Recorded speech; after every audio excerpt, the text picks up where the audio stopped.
هاي حلوين، عاملين ايه؟ يا رب تكونوا بخير. اللي ما يعرفنيش، انا اسمي ساره البردعي، والنهارده هنتكلم على المسلسل الكوري هل يمكنك ترجمه هذا الحب. المسلسل طبعا معروض من فتره صغيره ونجح نجاح كبير جدا في كل الدول، فخليني اقول لكم قصته وايجابياته وسلبياته وهل فعلا يستحق المشاهده ولا لا. فخلينا ندخل في الفيديو على طول، يلا بينا.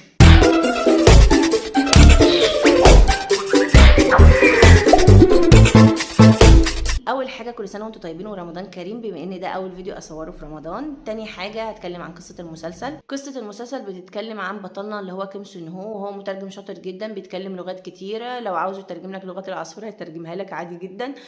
فجاه هيلاقي نفسه شغال مترجم للبطله بتاعتنا وهي ممثله مشهوره، وهيسافروا بلاد كتير سوا، ومن هنا هتبدا المواقف الكوميديه والرومانسيه وكمان الدراميه. بس هي دي قصه المسلسل باختصار. طبعا في ناس هتقول ايه ده، مش قصه يعني واو او قصه قوية يعني وكده. الحقيقة أنا معاكم، لأن أنا أول ما عرفت إن كيم سون هو هيعمل المسلسل ده وقريت قصة المسلسل قلت دي قصة مش حلوة قوي، ما تلاقيش برجوع كيم سون هو للساحة يعني. بس لما جه المسلسل نزل فلقيت ناس كتير بتشكر في المسلسل، وهما الصراحة انقسموا لثلاث فئات.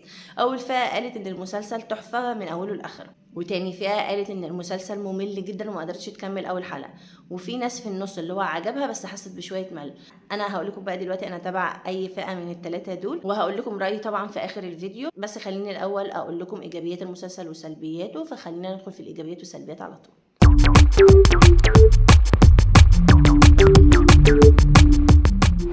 اول حاجه في الايجابيات هي الكيمستري ما بين البطلين. الكيمستري ما بينهم كانت حلوه قوي. تاني حاجه كفايه طلة سون هو وغمازاته وضحكته الجميله. كمان تمثيل البطله كان تحفه وفاجئني الصراحه، هو ده اول مسلسل اشوفه ليها كبطله، فعجبني تمثيلها قوي، خصوصا ان دورها كان مركب ومعقد شويه وتعتبر عامله دورين فيه، فعملت الدورين حلوين قوي، وكنت بقدر ان انا افرق ما بين الشخصيتين فحبيت تمثيلها. تاني حاجه ان المسلسل من كتابه الاخوات هونج، ودول معروفين عملوا مسلسلات كتير ناجحه، بحط لكم صورهم هنا. تالت حاجه اماكن التصوير. اماكن التصوير كانت تحفه لانهم صوروا في بلاد كتيره، زي طبعا اول حاجه كوريا وكمان اليابان وكندا وايطاليا. فالناس اللي بتحب السفر والمناظر الطبيعيه والاماكن الجميله فالمسلسل ده هيعجبهم، لان اماكن التصوير كانت حلوه قوي.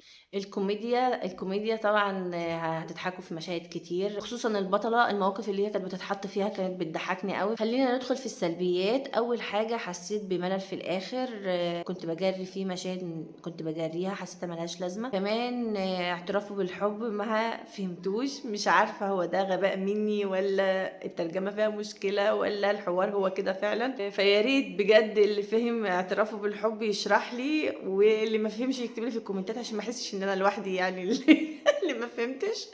كمان النهاية بالرغم ان هي جميلة بس كنت حاسة ان في خيوط محتاجة تتقفل اقوى من كده. وكمان ما فهمتش هما ليه انفصلوا في الاخر، وهي ليه سافرت، وهو ليه قعد، وهما ليه رجعوا.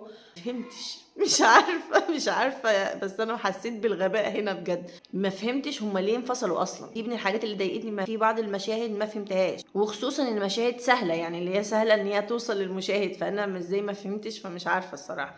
فيا ريت بجد اللي هو ما فهمش يكتبوا لي علشان ما احسش ان انا لوحدي علشان لو حسيت ان انا لوحدي يبقى العيب فيا انا بقى. بس كده المسلسل ما فيهوش سلبيات كتيره، هو مسلسل جرعه سعاده ولطافه انت محتاجها بعد يوم طويل من التعب. هتفتح المسلسل، هم عدد حلقاته 12 حلقه، هتخلصهم بسرعه. مسلسل خفيف ومبهج وهيخليك تبتسم طول ما انت بتتفرج عليه. وتقييم المسلسل طبعا 8 من 10. وبس كده وصلنا لنهايه الفيديو. اتمنى الفيديو يكون عجبكم، وما تنسوش تعملوا لايك واشتراك للقناه، واشوفكم على خير ان شاء الله في فيديو جديد. سلام.